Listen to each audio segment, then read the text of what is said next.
Uma coisa é o cristão ceder ao pecado, em contradição à sua vida em Cristo.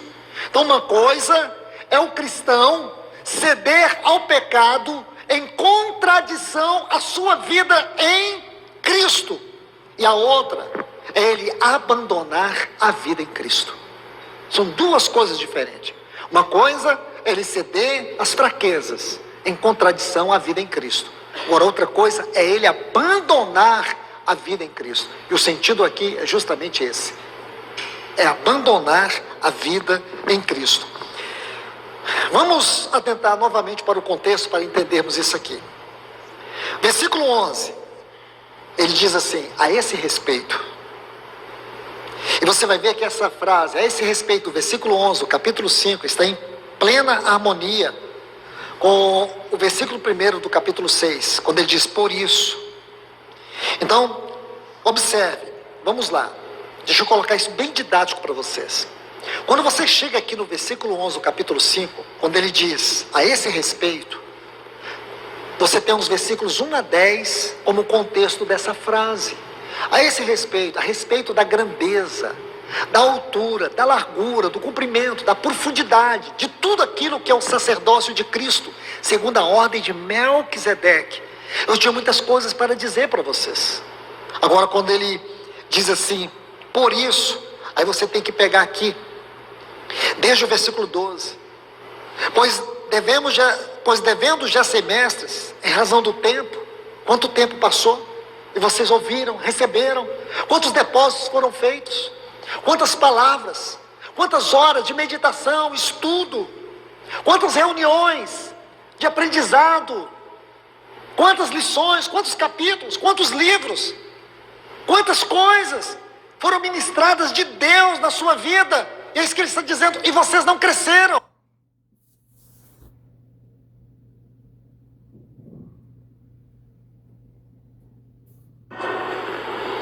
Vocês ficaram preguiçosos, indolentes. É isso que ele está dizendo. Então, quando ele está terminando isso, aí ele vai dizer assim: todo que usa, versículo 13, usa o leite. Ele está falando do leite no sentido de uma criança que toma leite, leite materno. Ele está dizendo, uma criança é inexperiente na palavra da justiça. Essa palavra da justiça, há muitas verdades debaixo dessa frase grandiosa. Essa palavra no sentido governamental do plano e do propósito de Deus. Essa é a palavra da revelação do caráter de Deus, do supremo e eterno propósito de Deus em Cristo. Aí ele diz, todo que usa leite é inexperiente na palavra da justiça, pois é criança. Mas o mantimento, a comida sólida é para os adultos, para aqueles que têm pela prática suas faculdades. E aqui faculdades fala do homem interior, o que diz respeito à alma, mente, vontade e emoções. Mas ele não está falando disso. Ele está falando aqui das faculdades em relação ao espírito do homem, a sua intuição. O que é a intuição do homem? O que é a intuição em nosso espírito? Em resumo, a intuição é aquela faculdade onde a voz, a palavra de Deus é transmitida. Quando a palavra de Deus nos é transmitida, ela entra por meio de uma faculdade ao nosso espírito, que é a intuição. É onde você recebe a palavra. E aqui nós temos uma outra faculdade, que é a consciência. É na consciência que se manifesta toda a realidade, toda a plenitude da espiritualidade, ou daquilo que é celestial. Essa é a maior faculdade que nós temos no nosso espírito. E aí nós vamos para uma outra faculdade, que ela é chamada de comunhão. Não é as emoções da alma, é a comunhão, onde se processa as revelações, onde se processa as experiências, por que não dizer toda a realidade espiritual? E aqui que ele está falando. Mas numa criança, sabe onde processa tudo? Na alma. Tudo fica na mente e nas emoções. Mente e emoções. Então um cristão, ele tem a capacidade, dois cristãos entram numa reunião, um infantil que só toma leite e a palavra é ministrada. Sabe o que ele entende? Nada. Ele olhou para o pregador e chega em casa e diz assim: nossa, o irmão prega muito bem. Nossa, eu gostei muito. Ele coloca umas coisas interessantes lá. Entendeu nada. Ele olhou o pregador, ele avaliou a mensagem. Um cristão maduro, a palavra entrou. A palavra está trabalhando. A palavra está esmagando. A palavra está construindo nele mais de Cristo. A palavra está conformando ele ao Senhor. A palavra está mostrando os seus pecados, suas falhas, seus erros. A palavra está encorajando. A palavra está abrindo os seus olhos. A palavra vai penetrando profundamente na sua vida. Se torna um depósito dentro dele. Sabe onde essa palavra aloja? No seu espírito. Ela se torna espírito e vida dentro dele. Mas no imaturo, sabe o que a palavra se torna? Pó. Quando ele sacudir, não tem mais nada. Ele vai precisar de uma outra reunião. Não tem alimento. Ele vai sempre querer o leitinho. Isso é imaturidade.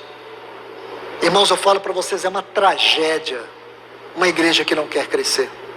É uma tragédia ver irmãos imaturos. É uma tragédia. Essa é uma exortação séria. Aí ele diz, esse cair aqui no versículo 6, é muito interessante porque é um termo único em toda a Bíblia. Ele só existe aqui em Hebreus capítulo 6, versículo 6. E caíram. Então é um termo único. E se você estudar esse termo, você vai ver que ele é formado de dois vocábulos. O termo é parápito ou parapípto. Aqui nós temos a preposição para no grego, que é perto de ou ao lado de. E pípto significa cair para o lado. É aquele que fica na margem do caminho. É aquele que caiu do lado do caminho. Não é aquele que caiu no sentido para baixo em si, mas o sentido aqui, a força da palavra, mostra o cair para o lado. É aquele que se apartou. O sentido é esse: descer de um lugar alto para um lugar mais baixo. E a descrição aqui é espiritual, é uma degradação espiritual. A melhor definição desta palavra é degradação. É uma pessoa que saiu de uma experiência nos lugares mais altos para uma experiência mais baixa, mediocridade. E o sentido aqui é justamente esse. Agora, cair de um lugar alto para um lugar prostrado, à beira do caminho. É isso que esse escritor está dizendo. Aí ele diz, é impossível outra vez renová-los para arrependimento.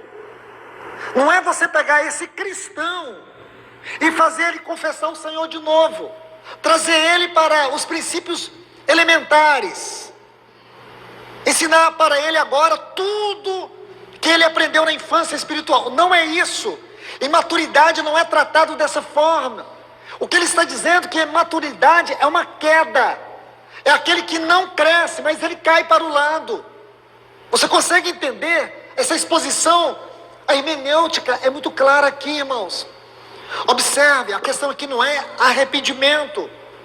A questão aqui não é arrependimento para o novo nascimento. Não é. Isso aqui é a salvação do Espírito. Isso já aconteceu conosco. O assunto aqui é a salvação da nossa alma. É a salvação da nossa alma. Este é o assunto que esse escritor está tratando aqui. Esse é o assunto que nós precisamos entender. É a salvação da nossa alma. É o progresso espiritual. Você não pode parar, meu irmão. Você não pode parar, minha irmã. Porque quando o cristão acha que ele parou, na verdade você não parou. A Bíblia chama isso de queda. Chama de um cair. Chama de degradação. Chama de infantilidade. Vamos nos tornar, irmãos, cada dia uma igreja que ama a palavra do Senhor. Eu te encorajo a isso. Amar a palavra do Senhor. Que você possa viver a vida cristã com maturidade, com crescimento. No livro de Romanos, nós encontramos lá no capítulo 8, duas palavras para filhos. Uma é tecno e a outra é huios.